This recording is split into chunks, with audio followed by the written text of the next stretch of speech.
Praise the Lord. Hallelujah. പ്രിയ സഹോദരങ്ങളെ, ഈ ചൊവ്വാഴ്ച ദിനം നമ്മുടെ പൂത്തറയ്ക്കൽ ഇടവകയിലെ 3-ാമത്തെ ദിനമാണ് ധ്യാനത്തിൻ്റെ. ഇന്ന് കുമ്പസാരൊക്കെയാണ്. നിങ്ങൾ പ്രാർത്ഥനയിൽ പ്രത്യേകം ഓർക്കണം. ഇന്ന് നമ്മൾ ധ്യാനിക്കുന്നത് പ്രഭാഷക പുസ്തകം 7:36. അവിടെ വചനം വലിയൊരു വെളിപ്പെടുത്തലാണ് ദൈവജനത്തിന് നൽകുന്നത്.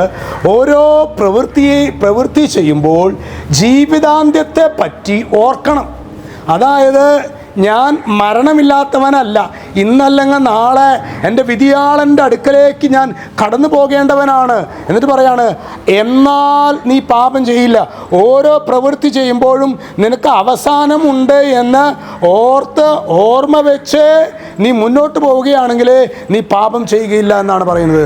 ചിലപ്പോഴെങ്കിലും പ്രിയ സഹോദരങ്ങളെ, നമ്മൾ ഓരോ പാപത്തിൻ്റെ അലസതയുടെ, അശുദ്ധിയുടെ, മ്ലേച്ഛതയുടെ, ദ്രവ്യാഗ്രഹത്തിൻ്റെ ഒക്കെ പുറകിൽ നമ്മൾ പോകുമ്പോൾ നമ്മൾ വിചാരിക്കുന്നത് ഈ മരണം, നിത്യത എന്ന യാഥാർത്ഥ്യത്തെ പിശാച് നമ്മിൽ നിന്ന് അടർത്തി മാറ്റി എന്നത് ഒരു യാഥാർത്ഥ്യമല്ലേ?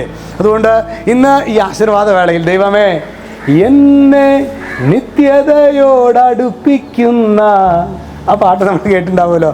എനിക്ക് സ്വർഗത്തെ ലക്ഷ്യമാക്കിക്കൊണ്ട് ഈ ഭൂമിയിൽ ജീവിക്കാൻ വേണ്ട ദൈവകൃപയ്ക്ക് വേണ്ടി നമുക്ക് പ്രാർത്ഥിക്കാം.